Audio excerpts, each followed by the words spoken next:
Kami dari kelompok 5 akan mempresentasikan hasil penelitian kami, analisis PT Halikarya Mandiri. Saya Mitra Febriani Kurnia dengan NPM 2240-22796 dan kedua teman Saya Imelda dengan NPM 2240-22734. Saya Nikodemus dengan NPM 2240-22732. Di bagian pertama saya akan presentasikan.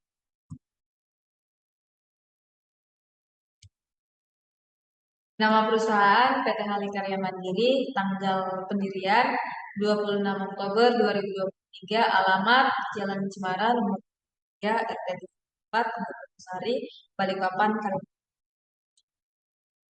Pada tahun PT Halikarya Mandiri. Pada tahun 2013, PT Halikarya Mandiri dibangun dengan nama CV Rezeki Abadi berkedudukan di Kota Balikpapan dan telah terdaftar di Pantera Pengadilan Negeri Balikpapan tanggal 2 September 2013. Kemudian pada tanggal 26 Oktober 2023, CV Rezeki Abadi mengubah nama perusahaan menjadi PT Halikarya Mandiri, di mana perusahaan ini bergerak dalam bagian jenis usaha. Yang pertama, industri mesin pertambangan, penggalian dan konstruksi. Dua, industri bangunan, pas pantai dan bangunan terapung. PT Halikarya Mandiri adalah perusahaan penyewaan pompa yang dapat memberikan solusi bagi kebutuhan Dewa Teri untuk pertambangan termasuk pertambangan batu bara, sawit, PLTU, dan lain sebagainya. Berpengalaman lebih dari 13 tahun, perusahaan tersebut dipercaya sebagai salah satu pelopor penjualan, perbaikan, dan penyewaan pompa Dewa Tering di wilayah Balikpapan, Kalimantan Timur.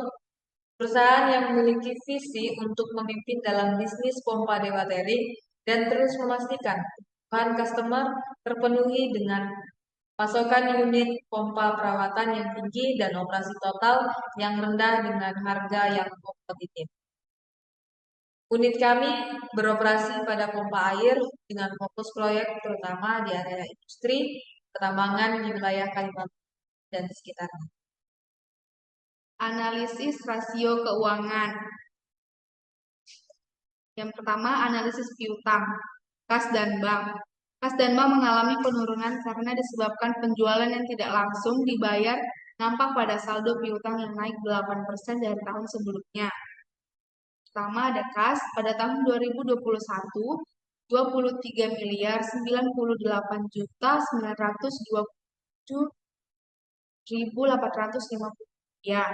Pada tahun 2022, 4 miliar 896 juta 108.827 rupiah.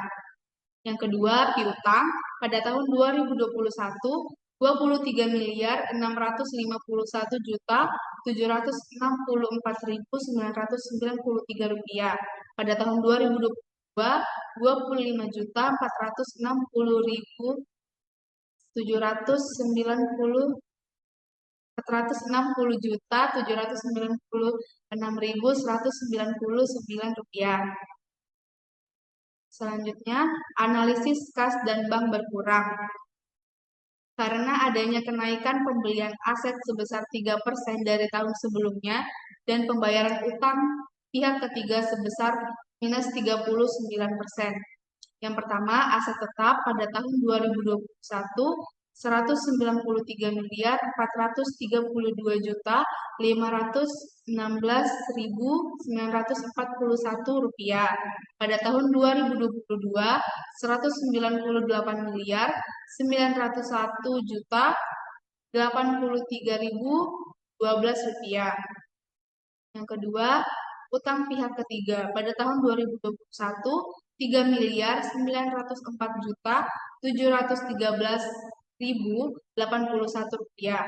Pada tahun 2022 2 miliar 800 juta 718.019 rupiah.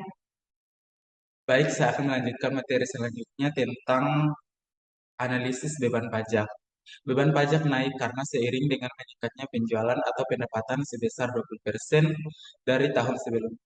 Dapat kita lihat pada laporan keuangan Beban pajak kini di tahun 2021 sebesar 1.433.454.988 rupiah.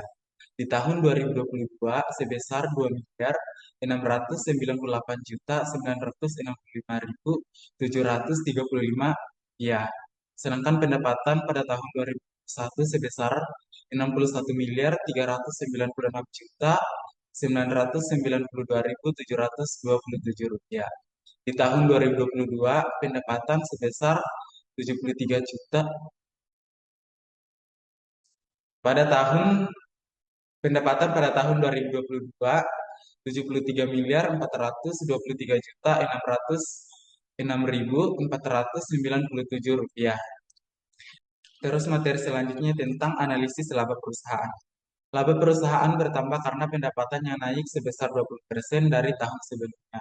Dapat kita lihat pada laporan keuangan, pendapatan di 2021 sebesar 61.396.992.727 rupiah. Di tahun 2022, pendapatan sebesar 73.423.606.497 rupiah. Kemudian lanjut dalam analisis beban umum dan administrasi. Analisis beban umum dan administrasi bertambah karena untuk menunjang kegiatan operasional, seiring dengan meningkatnya penjualan sebesar 20% tahun sebelumnya. Dapat kita lihat pada laporan keuangan, beban umum dan administrasi pada tahun 2021 sebesar 22.939.646.701 rupiah. Di tahun 2022, beban umum dan administrasi 27